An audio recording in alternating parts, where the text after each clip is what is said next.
Money and when to outsource. Barter is still our main currency in the village.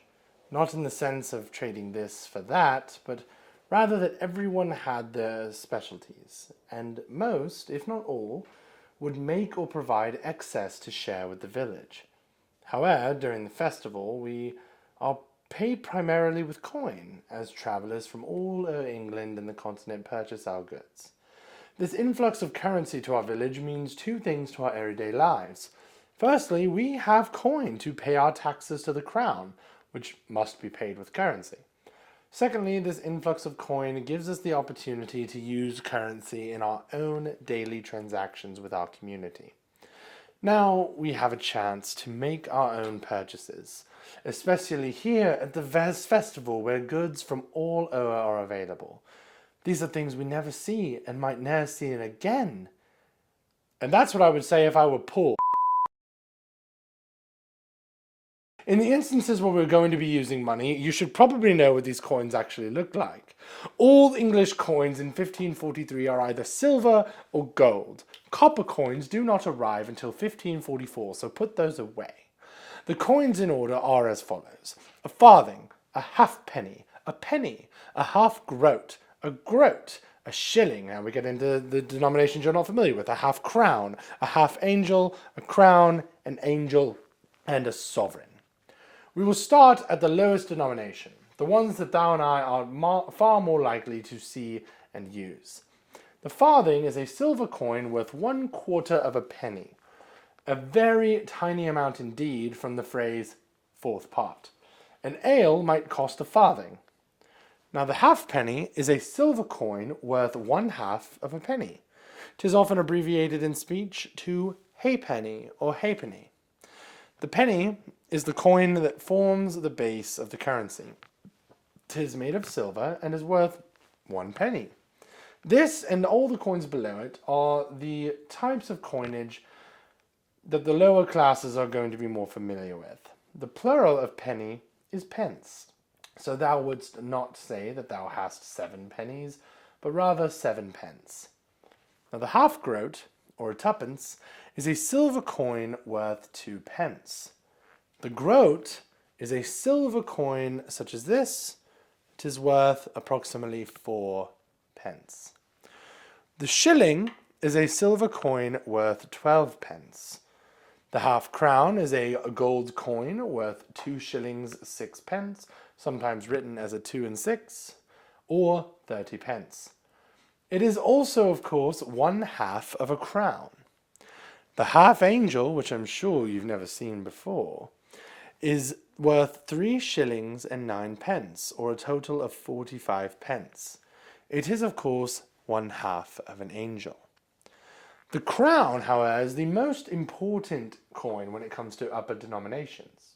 It is made of gold and is worth 5 shillings, or approximately 60 pence, and is, of course, similar in worth to the Venetian ducat, the Low Countries guilder, and the French écu. The angel is a gold coin worth 7 shillings and 6 pence, or 90 pence, and the sweet voice of an angel is often mentioned when the wealthy want to bribe someone, as one of these coins is a sizable amount of money.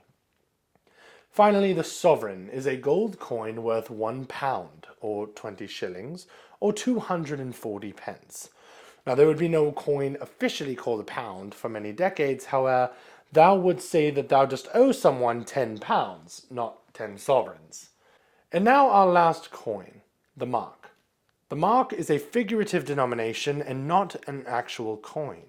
It hath a value of 2/3 of a pound, equal to 13 shillings and 4 pence, or 160 pence, but there is no coin worth that amount in the Henrician era.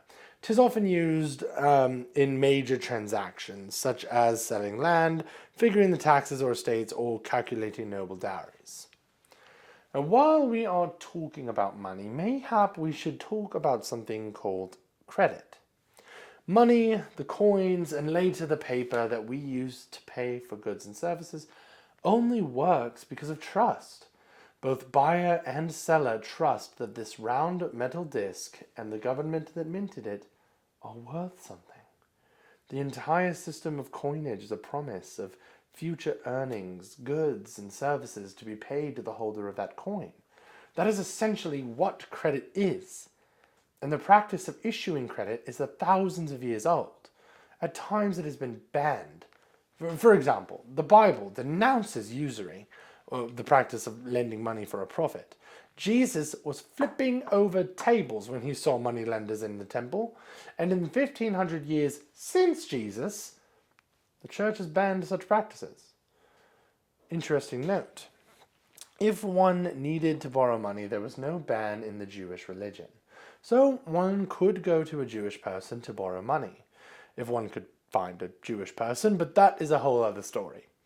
The mindset of our recent ancestors is basically that all good things in history have happened. All scientific discoveries have been made, and we are just waiting around for the rapture. So we have believed that there's no such thing as growing an economy. If I make more, it is because you are losing something. The idea that if I loan you some money I'm not using, and you grow a business and be better off, and you can pay me back plus a little extra, that sounds completely insane. The economy is a pie. If I eat too much, thou hast less. Thou canst not grow more pie. There are no pie trees. That is just what we've always thought. And so the church said no to lending. And the prevailing mindset, of course, maintained that lending was bad. But then, Renaissance. Scientific revolution. The Pope is fallible. The earth is no longer the center of the universe. Trade with lands further and further away. New religious debates are making people believe that life here on earth might actually be worth something more than just waiting about for the afterlife.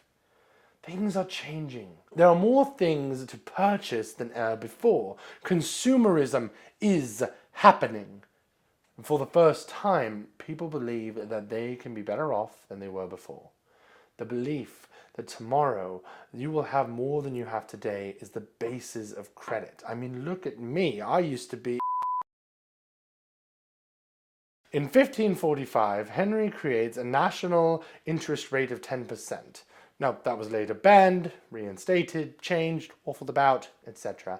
But the point is that it is beginning. If one needs a loan, there are places to find them.